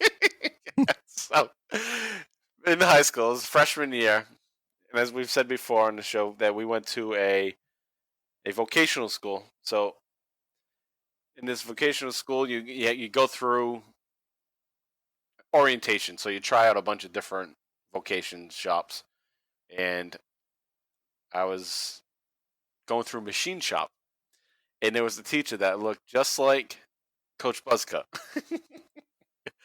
And just being the asshole 14-year-old, general prick, I wasn't an asshole, but everyone's an asshole at 14, I guess. And I was like, holy shit, he looks like him. So I'm telling whoever it was, I don't remember who I was in the exploration with at that point, but I was going through it, and we were going to lunch, so we're all lined up, teacher's standing there. Then I walk by, and I say, kick me in the jimmy. And then, here's the kicker, though. The kicker for the kick me in the jimmy. He's like on to me. He's like hip to what I'm saying. And he goes, I will. I'm like, oh shit, fuck. And he was a badass teacher. He was your basketball coach, Yeah, rest in peace. Yeah, rest in peace. Great guy, too. He was a very positive influence on my teenage years, I gotta say. Yeah, great guy. He really was. That guy really did, my 4 years of high school, he was involved in them, at least half of the school year, every year, and he was just a fucking, I don't know. He's a really good guy. Yeah, he was. So that's my kick me into Jimmy story, and I've been telling, JV has known that story for years, and I've brought it up numerous times. But I remember hearing it for the first time, just being like shocked, like, "What? You said that to him?" And you're live. All right, so let's move on from there. We have Paul Heyman on commentary. He's going to ask JR, do you know how much money the WWF champion makes? And then JR comes back with a nice smart-ass line. He goes, I have a pretty good idea. Because he's the head of talent relations. He's in charge of payroll. So that's a nice little joke to throw in there. Yeah, I have a pretty good idea, Paul. I run the damn show. So Taker fights his way out of this move here and tosses Austin out of the ring. And he's really selling the injured knee. Taker clears the announce table and then chokeslams Austin through it. And we got the God Almighty from JR at that point, which is 2 hours, 29 minutes into the show. Taker gets Austin back in the ring, leg drops Austin, and goes for the first pinfall of the match. Austin kicks out. Austin rolls out of the ring, sells the back pain. Austin takes advantage of Taker being distracted with Vince, and then nails him with a monitor. This is going to bust open Undertaker, so we get some blood here. The crowd is fucking hating on Stone Cold Steve Austin. They're pegging him off. They're calling him an asshole. And I just think it's great to see this and for us to cover it, because the recon story that we get with these fucking documentaries and people's reflections back on this period is that, nobody was booing him. And they wanted him to be babyface still, and they were always just cheering him. They legit hated Stone Cold Steve Austin here. Whether they hated him because they didn't want him to be heel, they still hated him, and that's what they expressed. I don't know how history has changed to the point where it's viewed as a flop, or like it just wasn't working because the crowd wasn't letting it work. Like, the crowd was far. If there was a problem with the Stone Cold heel turn, it was not the fucking crowd. No, not at all. And I don't. Because I know the crowd will be the scapegoat for a lot of shit that goes wrong in wrestling, and this is not the crowd's fault. This is not the audience, fans at home. They hated Austin. They loved Undertaker more than ever. Yes. Undertaker's a huge babyface, and he gets babyface pops every time he comes out with rolling. Every single thing, even his promos are getting the crowd excited. So the only thing that I think is the reason why it gets looked at poorly by the WWE is that I think their money dropped, or their viewership dropped, and attendance started to drop. And I think they like to equate it to Austin being a heel, but I don't think that's right. I think less people are showing up because now things don't seem as important because there's no more WCW. Right, and I can't believe they there's didn't no see competition. that. You had the peak interest of wrestling had a lot to do with the environment of there being two competitors than it did one being better than the other. It was just it was unprecedented times for the wrestling business. And, when that went away, I don't think the quality of the WWE product went down. If anything, it's still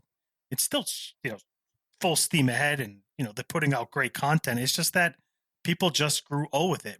Wrestling kind of went through a point of being a fad, and then you had your diehards that stuck around, and then you had the people that just kind of moved on, just like everything else. Exactly. Yeah, the people that moved on, they're the ones that were like, all right, I guess this battle's over. I don't need to watch this anymore. Yeah. WWE won. Now it's not as interesting to me anymore because it's not a competition. Or WWF, rather. It's not a competition. They still shouldn't equate don't make the fucking, tell it how it is, WWE. Quit changing history. This is what fucking happened. The crowd booed.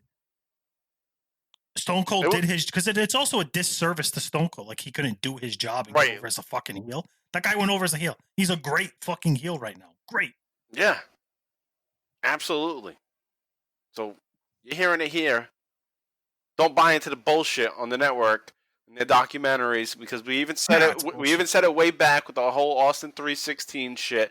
That shit didn't pick up steam the next night after King of the Ring. It took months. It took Austin's feud with Bret Hart. It took the Pillman situation before people were really like, "Oh shit, this guy's awesome." And then that's when the T-shirts started to sell. Yep. You know, the T-shirts didn't even start to sell until January at Royal Rumble, because that's the first day that they came out, was at Royal Rumble, and that's when he won. So, they're just changing fucking history. So, you're hearing it here anyway. That's why it's called the Bottom Line Wrestling Cast. It's because we're giving the bottom line on what actually happened from the eyes of people watching the show, you know, and being able to look beyond bullshit. All right. So anyway, good shit from Austin, being a fucking good heel and getting that heat. So we continue on. Earl tries to stop Austin from choking The Undertaker with his foot on the outside of the ring. Okay, so that's one thing. It's a no-holds-barred match. You get it. I've said it over and over again. But here's Earl forgetting what the match is. Outside the ring. Don't step on his throat. Blah, blah, blah, blah.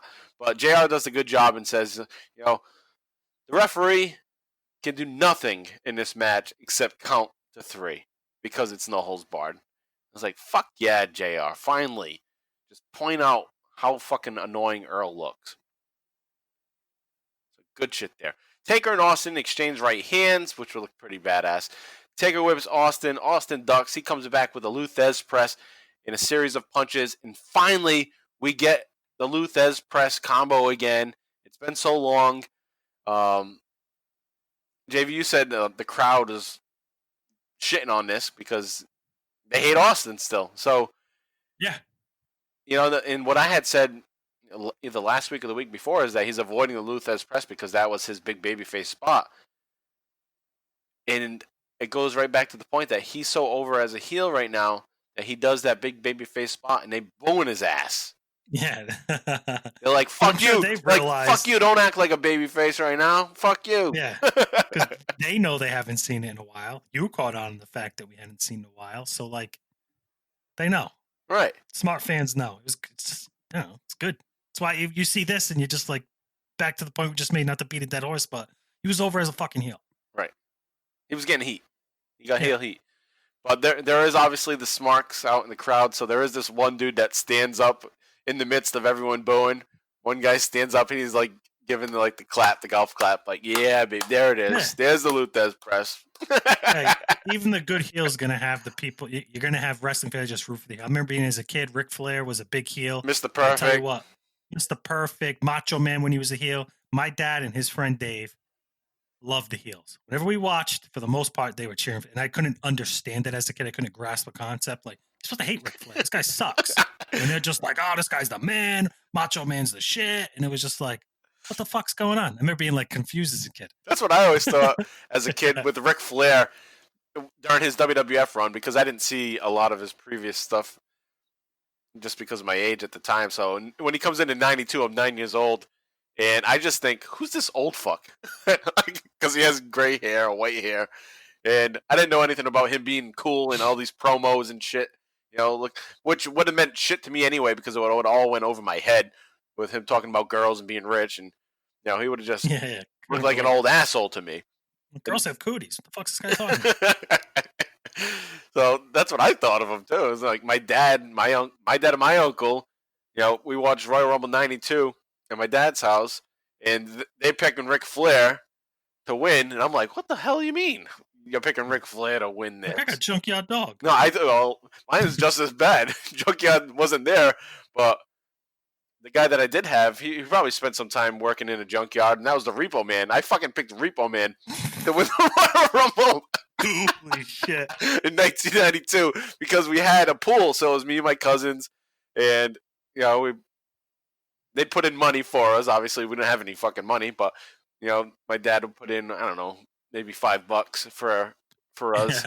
And there was this pool of money, and whoever got it right, you know, would get the money and get a share of the money. So I'm like, yeah, Repo Man is my guy. What an idiot. Oh, what a loser. Good. Good. More for me and you. So I lost that. My dad and uncle, smart to what was going on, picked Ric Flair and kept all the money that they paid for us kids to hope that we would win. All right, so there's that. And we move on now. From here, Austin is looking around. He has a shit-eating grin on his face after he does that Lou Thesz press as he's getting the heat. And he's like basking in the heat on him. It's like, yes, I'm fucking good at what I do. And Austin then goes to cover the Undertaker. Undertaker kicks out on a 2 count. So my thought at that point, once that kick out happens after that Lou Thesz press, like, damn, this is, I think, the best Undertaker Stone Cold match I've watched yet. You know, even better than SummerSlam 98. I think this is a great match, and I think it has to do with just the change in dynamic. Okay, we're used to heel Undertaker versus babyface Austin. And I think this works much better. Is the babyface Undertaker up against the heel Stone Cold. You know, we saw it slightly early on before Austin became the babyface. But this was fucking great. So JR mentions a few times that Paul Heyman hasn't been around. And I thought this was funny. JR was like, oh, you haven't even been around. You don't even know Stone Cold Steve Austin. And then Heyman, because now they're at the point where there's no more WCW, there's no more ECW. So Heyman's just like, I manage both these guys. I manage Austin and I manage The Undertaker early in their careers. It's like, yeah, fucking A right, Paulie. Bring that up. Don't let JR make you look like a chump on commentary. Yeah. Like, oh, you don't even know him. Yes, I do know him. I manage both their asses. So shut up. And you know that because you were working with the damn company when I was managing them. You know, as Stunning Steve and as Mean Mark.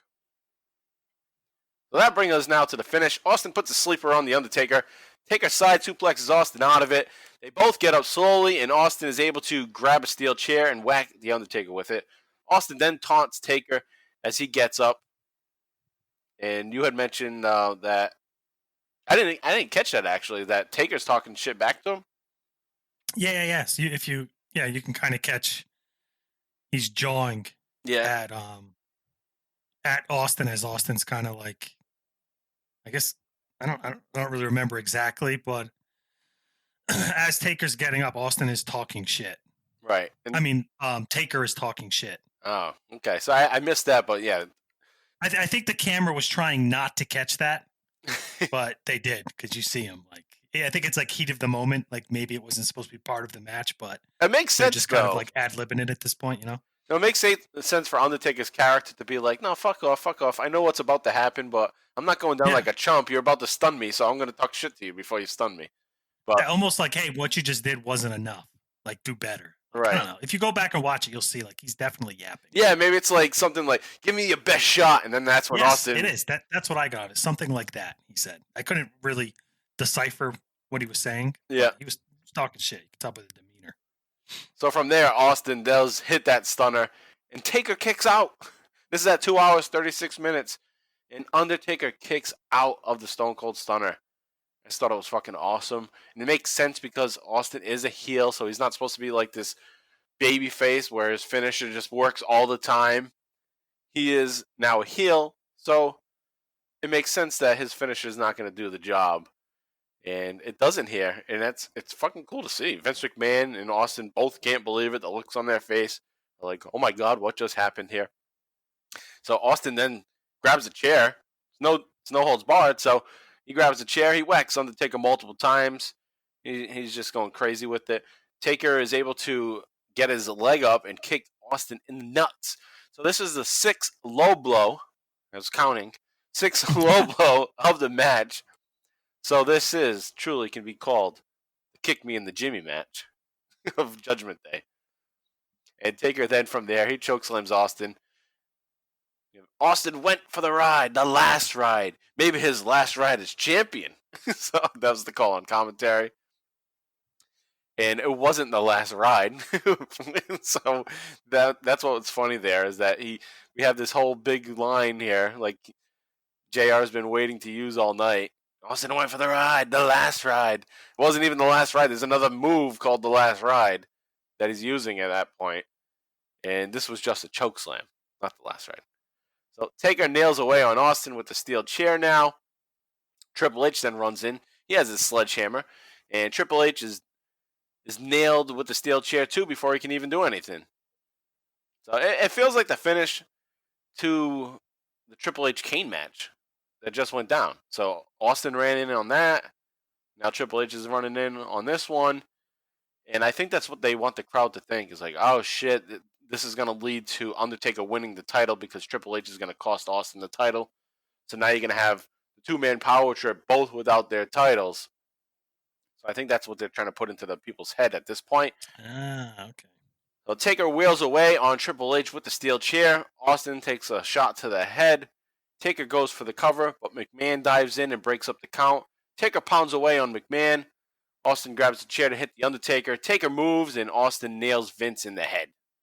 So now I have Austin hitting both Triple H and McMahon in the head with the chair on this very show.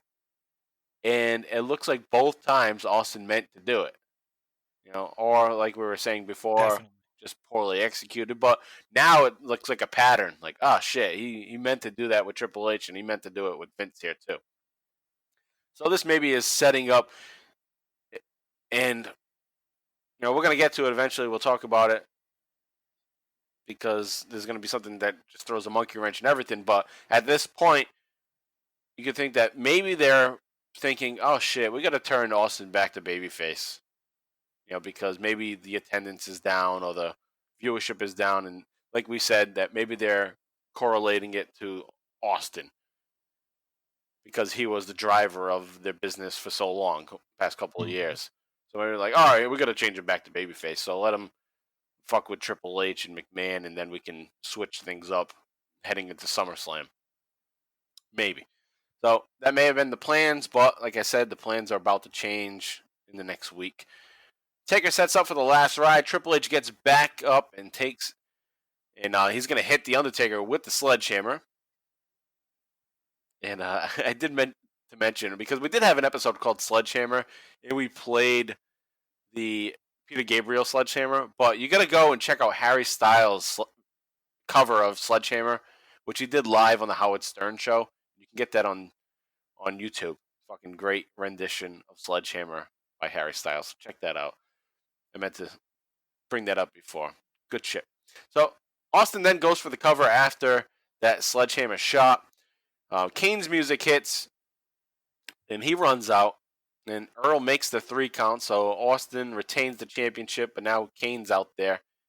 And that brings us to the post-match portion. Kane runs in. Triple H tries to stop Kane, but Kane fights him off and slides into the ring. Just as Austin is rolling out, Kane's coming in there. Triple H and Austin walk up the aisle. They embrace. They hug each other. Kane is tending to his bloodied brother. And Heyman says on commentary, Stone Cold is the champion because of Triple H. So that's going to be a big talking point going forward, is that Stone Cold is only a champion because Triple H helped.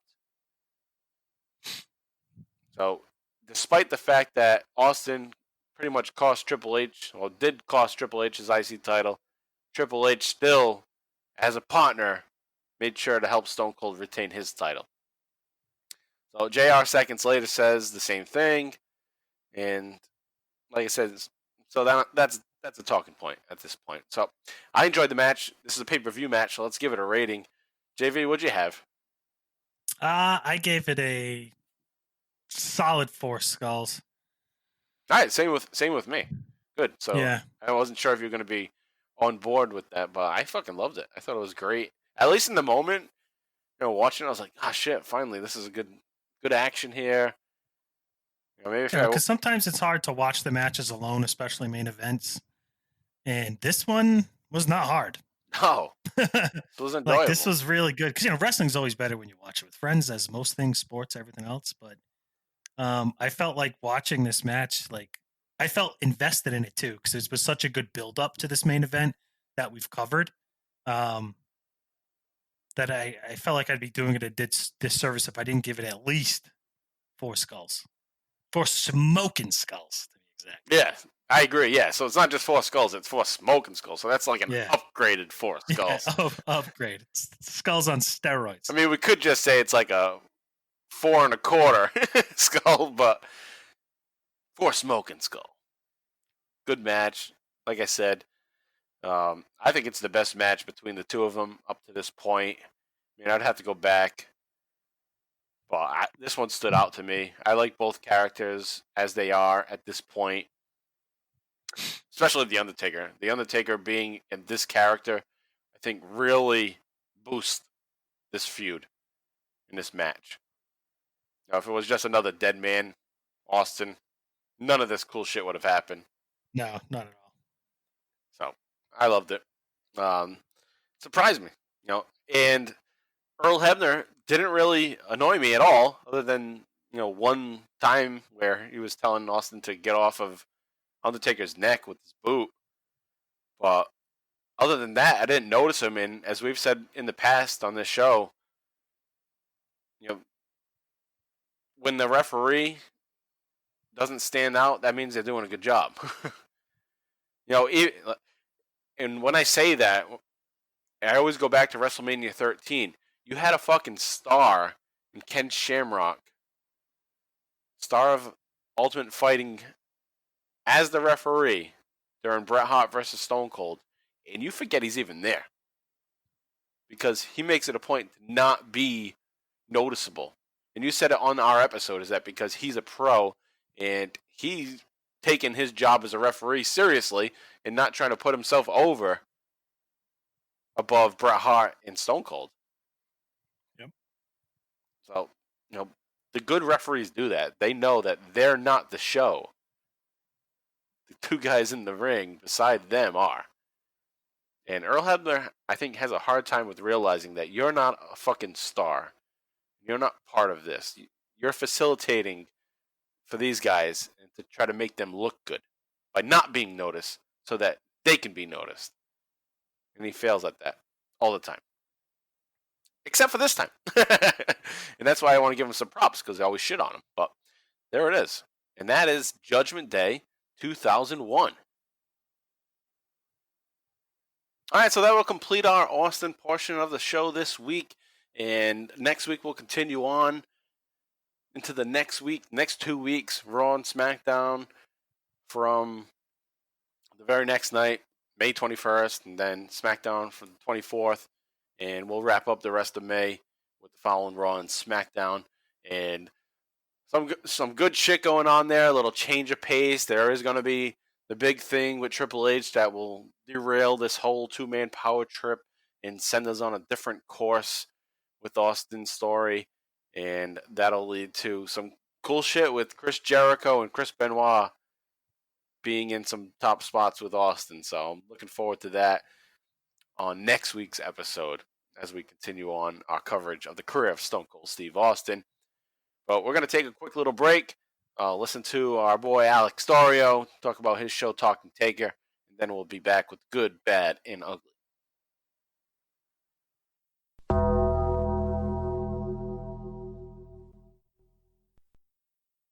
What's up, rattlesnakes? This is Alex Dorio, one half of the Talking Taker podcast. And even though Stone Cold might say DTA, don't trust anybody, we hope you'll trust us when we say if you love the Bottom Line Wrestling Cast, you'll also enjoy what we're doing over on Talking Taker. Each week, my lifelong wrestling buddy and fellow creature of the night, Mr. Travis White, and I explore one pay-per-view match in the career of the greatest professional wrestling character of all time, The Undertaker. We're right in the heart of the Deadman's second coming in the late 2000s. But we've got over 125 episodes, so you can jump in from the beginning or pick and choose from some of your favorite moments, including every single Undertaker versus Stone Cold Steve Austin match analyzed in detail, including a great crossover episode with our buddies here at the Bottom Line Cast. You can listen to us wherever podcasts are found, and you can follow along our journey at Talking Taker on Facebook, Twitter, and Instagram. Thanks to Mike and JV for letting us plug the show, and take her easy.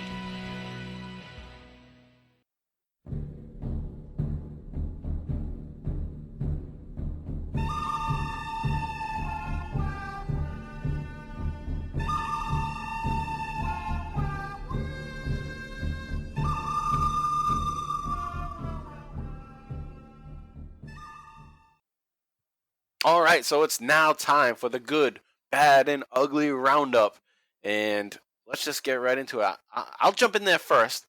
And my good is going to be from Judgment Day 2001, and it was a 2 out of 3 falls match for Kurt Angle's medals. Kurt Angle versus Chris Benoit, and it was like a 3 stages of hell type match. You know, first fall is pinfall only. Second fall is submission only. And then the third fall, if it comes to that, would be a ladder match. And it was a hell of a match. Benoit wins the first fall with the Angle Slam. Benoit wins the first fall with a freaking Angle Slam. We got a good mix of brawling, mat wrestling in the second round. Angle hits a slam on Benoit, and then he makes Benoit tap with the ankle lock, or the angle lock, which is being called at this point. So that brings us to a ladder match, and we have Angle's medals hanging above the ring. So, you know, this match is really just showing how great both Angle and Benoit are, as we already know, because we've been praising them ever since they've been around. So they do some great spots with the ladder. Edge and Christian are going to run in and attack Chris Benoit, which allows for Kurt Angle to climb the ladder, grab the medals. Fucking awesome match. Go watch it today. You know, if you're not going to watch the Austin shit, which I would recommend to, watch Undertaker versus Stone Cold. But if you're going to put on Judgment Day to watch that match, you definitely need to watch Kurt Angle versus Chris Benoit from that pay-per-view. Hell of a match. Probably best match on the card. Even better than the Stone Cold match. I didn't watch this match, but I'm going to have to go back and watch it. Oh, yeah, you got to. Yeah. I'm convinced now. It made your list. Yeah. It's on the list. So what do you got for a good, JV? Well, it was tough, to pick a good. So I hate to pick something we've already covered, but I feel like it, even though we covered it, it still didn't get its due. And that's the other title match on the Judgment Day card. And that is, you guessed it, Kane versus Triple H. Oh, yeah, hell of a match. Old school wrestling. Oh, yeah. I mean, I don't know. You don't see this type of match often either. And, I would say it's outside of like their comfort zone of a match. And, it was just, it was really good. It's funny how you say it's something you don't see often, but just by happenstance, we watched 2 chain matches this week. Yeah. from 2 different time periods. 94, 2001. They just so happened to fall in the same week for us to cover. I mean, Triple H takes a beating, and even Kane takes a beating. There's one spot, I forget if, I think it wasn't mentioned on a thing, but there's on our coverage, but there was one spot where Kane's on the top rope, and Triple H just kind of pulls him off. But and Kane could have just fell off easy, but he does a forward flip as he falls off. And it's that's fucking impressive. Yeah. Not like a small guy. I couldn't do a forward flip. No. So. Shit. Plus I'm going in a pool. Not a flip. You know what I mean? I don't know what to fucking call it, but it's not like he's diving, but it's a pretty big bump for a big guy. And I feel like it needed more due, so there it is. All right, so that brings us to the bad, and I think that's an issue for us this week is the bad, because yes, I don't think there was anything that was really bad between the SmackDown and Judgment Day. Most of it's pretty good. I have an ugly, which maybe could be a bad, but I'll just continue being an asshole to the ugly that I've been going with. But yeah, so you said you didn't have a bad. I don't really have a bad, so maybe the one thing that I do have is bad and ugly. So I guess that could be the bad and the ugly. And that's also from Judgment Day. It's Chyna retaining her women's championship against Lita. So we've had this little build-up where Lita is like this underdog challenging Chyna. And then essentially what we get is a squash match. Chyna just kind of... No, not exactly a squash match. She does kind of put up a fight, but in the end it's just, Chyna wins, of course. Because she's fucking... Because it's Chyna. Yeah, she's overpowered. Right. And I guess this would be bad rather than ugly, because as watching it, I was like, oh shit, Lita looks pretty good in here. So it's not a total piece of shit. It's just that you have this young up-and-coming girl, Lita, and she's just getting fed to this monster. Although she puts up a fight, which is good. Of course, China wins, so China should be a heel. Not like this nice savior of women's wrestling. Like, oh yeah, I'm in Playboy, so I gotta, love all the women. Like, that's what she's doing right now. It's like she's a spokeswoman for women wrestling. And it's just, no, you need to be an asshole heel to everybody. But that's not how she's being positioned in the business, because they're using her outside of the wrestling. So they want to make her look like she's this nice person and whatnot. Yeah. Yep. She's got other Yeah. business aspirations. Exactly. The ways they make money. So it would have been cool if she turns heel on Lita. That fits the story, because she's being nice to Lita, and then she should turn on and be like, no. That would have worked. But they're not going to do that at this point. The one thing that was funny during this match is that China is adjusting her top throughout the entire match. She want to make sure her tits don't pop out. And that just takes away from the match. Like, if you're in a fight, you're not worried about your tits falling out. Yeah, no kidding. It's life or death. Right. If those puppies come out, hey, they just came out. But when you say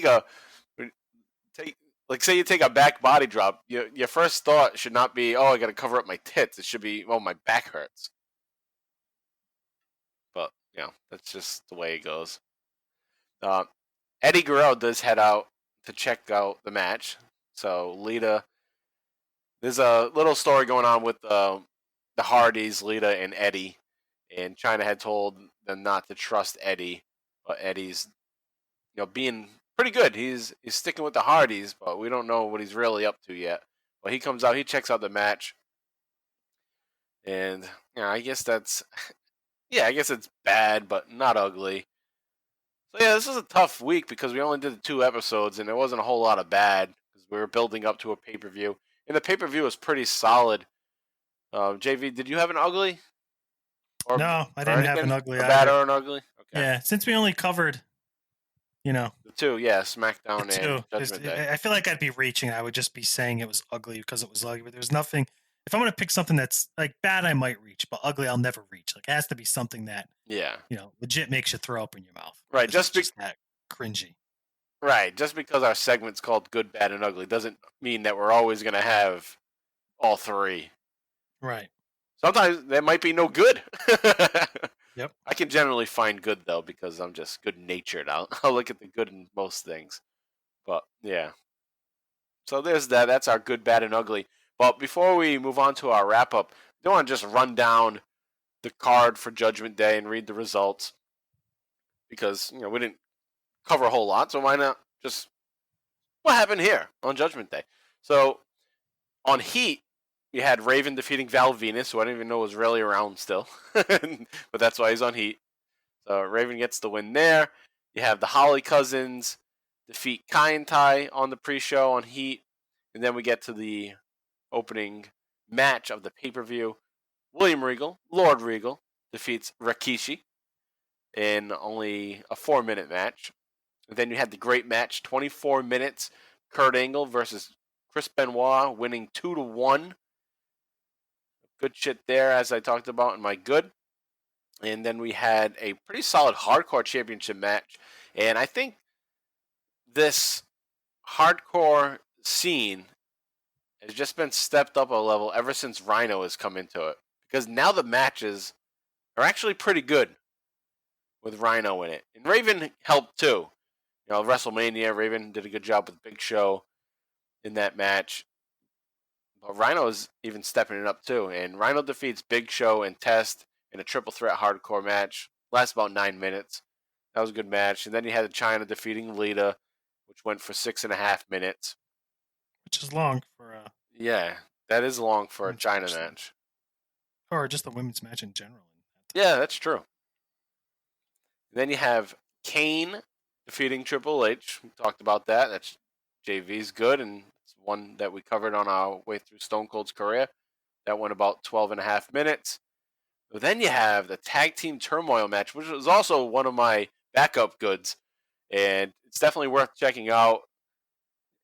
Shit ton of tag teams in there, and it was to determine who would be the number one contenders for the WWF Tag Team Championship, which is Stone Cold Steve Austin and Triple H still. So, hey, we should have mentioned that, actually, in the coverage of Stone Cold, that they now have number one contenders that they will be facing soon. And the winners of this Tag Team Turmoil match is Chris Benoit and Chris Jericho. So that's how Chris Benoit and Chris Jericho get tied into Austin and Triple H. It's because they win this match here at Judgment Day. It goes 32 minutes. So, hell of a match. That's another one to go check out. I would say go check out the last 3 matches of this show. Actually, oh, no, not even, because Kurt Angle, Benoit. Just watch this fucking entire show. Fast forward through China Alita, and you can skip William Regal, Rikishi, but everything else is pretty worthwhile to go back and watch. So, yeah, definitely. It's a good pay-per-view. It's not one that really gets talked about at all, but it's pretty solid for this time. You know, especially with Backlash kind of sucking ass, you know, following up WrestleMania. You get to this one, it's like, okay, things look pretty good again. So, Chris Benoit, Chris Jericho, number one contenders. They're going to get their title shot the next night on Raw. So that's what we'll be covering next week. And that was a fucking awesome match, too. So, can't wait to talk about that. And also, obviously, in the main event, Stone Cold defeated The Undertaker. So that is Judgment Day. And, JV, anything else to say before we move on to our wrap-up? No, but no, we're pretty much moving on to... what's our next build here? King of the Ring. King of the Ring coming up. Nice. Yep. So we have that to look forward to. But no, right. I got nothing else. So. All right, so we'll be right back in just a moment with our bottom line wrap up.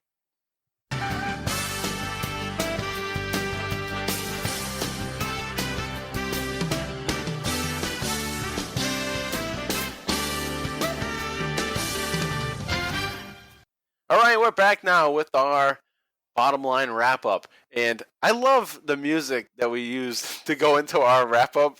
It just fits perfectly. You know, if you don't know what it is, if you're just hearing it for the first time, you know, if you didn't hear when we first brought it up, this is the music from the 1993 WCW Saturday Night program, one of their bumper music clips. So we chose to go with that, and I think it's just fitting because it sounds like wrap up music. Like, all right, things are calming down here. I like when I got to play it. Yeah, it's nice and like relaxing. All right, so it is time now, and we always see what was going on in the house show, and there's nothing again. And that makes sense because we only did the Smackdown and the Judgment Day, so there's nothing going on between those two things from the Tuesday to the Sunday. They're not going to have house shows days before the pay-per-view, which they never do at this time, in 2001. So nothing to report on there. I believe there will be some house show matches coming up in the following weeks. Let's move on now to our Oh Hell Yeah moment of the week.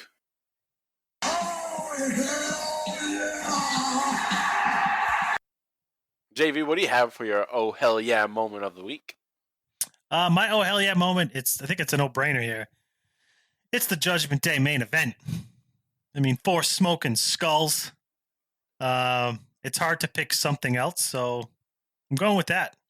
Yeah, I totally agree. That's exactly what I had too.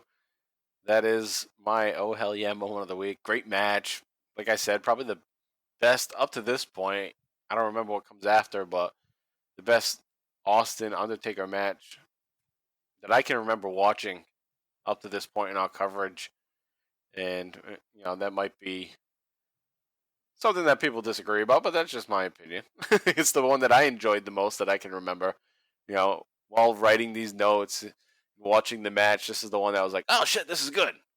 And like I said before, I think it has a lot to do with my newfound love for Biker Taker. So I think that stepped it up a notch for me. Oh, yeah. I'm with you there. So that's my Oh Hell Yeah moment of the week.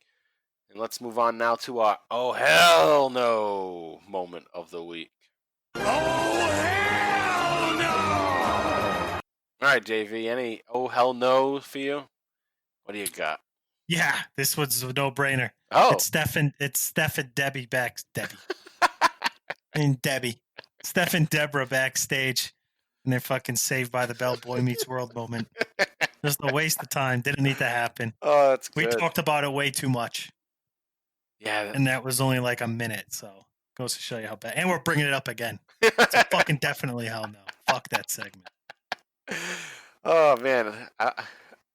I want to hear Saved by the Bell music now because of that skit. I could play that as the outro. Yeah. That works perfectly. We're All going right, to wake up in done. the morning. Yeah, right. All right. My oh hell no moment of the week has to do with that same episode of SmackDown 90 from May 17th. And it's one of the other backstage segments. And it's, Sergeant Unibrow. And the whole fuck up of if this was all just a hoax, why did this police officer come to inform the Undertaker? And then why, days later, is he still calling the Undertaker and talking to the Undertaker about this situation that is a non-situation? Nothing even happened. Why would this sergeant be coming to inform the Undertaker that there was a serious car accident? They didn't fucking check it out before. They just took the person's word.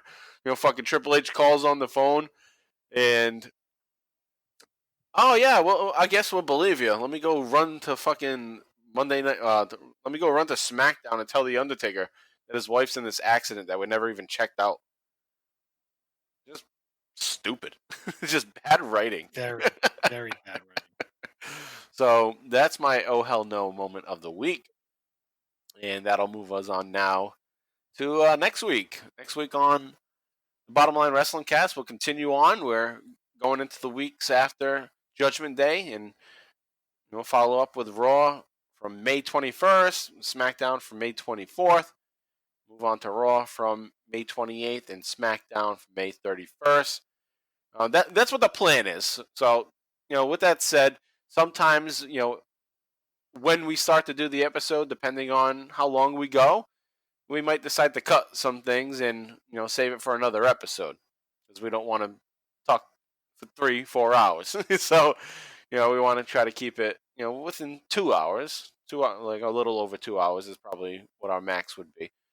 So if we were to go on and talk about Raw 521, which we've already watched and take the notes on, we would be talking for another 35 minutes about it. So we're going to spare you that, and we'll bring it to you next week. So, point being, things change. And, we're going to be here every Wednesday anyway, so if we don't get to it this week, well, tune in next week. You get the rest of the story. So, that's just how it works with us here on the Bottom Line Wrestling Cast. With that said, we got some podcast pals that we like to plug every single week. And, of course, we start off with always our podcast brother. And that's Talking Taker with Alex Dorio and Travis White. And this week, they are continuing their coverage of The Undertaker. They had a nice episode last week. Very fun episode where they did dream matches of The Undertaker. And now they're continuing on with their chronological Undertaker episodes. And they are now moving on to September of 2010. And it's The Undertaker versus Kane from the Night of Champions. So check that out. They drop their episodes generally on Fridays, sometimes Thursdays. But be on the lookout for them. It's Talking Taker, and you can follow them on Twitter at Talking Taker. Also, check out Booking the Territory, the Unprofessional Wrestling Podcast. They drop their episodes every Thursday. And this week, they're covering, as they always do, NWA World Championship Wrestling, the Saturday Night Show. This week is April 15th, 1989. That's Booking the Territory, the Unprofessional Wrestling Podcast with Mike Mills, Hardbody Harper, and Doc Turner. Also, check out the season finale of Our Vantage Point, the Retro Wrestling Podcast. It's episode 190, and they're wrapping up their Up-and-Comers That Never Came segment with discussion of Jim Powers, the young stallion, the young up-and-comer, Jim Powers. Even when he was 30-something, they were still calling him a young up-and-comer. So he's like the ultimate up-and-comer, and they talk about him this week. And also they do week 5 of the Royal Flush, where they're going to talk about the worst talkers. So the 2 wrestlers that were drawn this week to be ranked are the Ultimate Warrior and Brock Lesnar. So check that out. Also, they do a review, and this week is a special review. They usually do wrestling episodes, but now for their season finale, they always do something a little different. And this week, this season, they are reviewing Vince McMahon, Headliners and Legends from the 1999 MSNBC documentary. So that was fun. Check that out. It's our Vantage Point, ovppodcast.com, with Joe Murata and Michael Quinn. Check them out. Also, check out Free Your Geek with our friend Jay Free. New episode out this week is episode 93. It's called Umbrella Avengers. And he'll be talking about the show, the second season, the Umbrella Academy, talking about Apple TV shows. And they do a segment called Random Ask Questions. So that should be fun. And a whole lot more that they'll talk about on Free Your Geek with Jay Free. Check them out at Free Your Geek on Twitter. And then also check out JV and I on our other show called the Extreme ECW Livecast.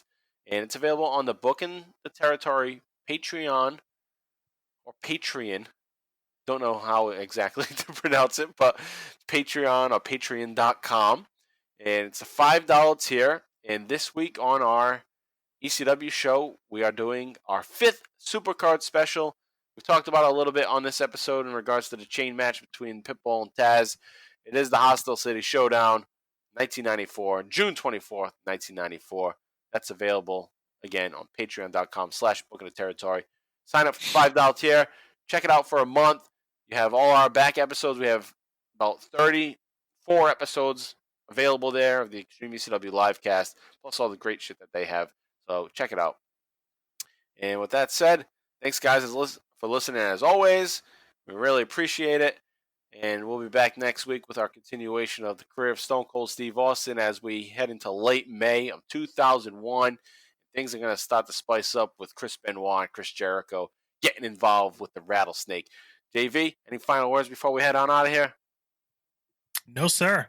All right. That's it for us. See you next week. So long. And that's the bottom line. As far as I'm concerned, this over with, so get the hell out of here.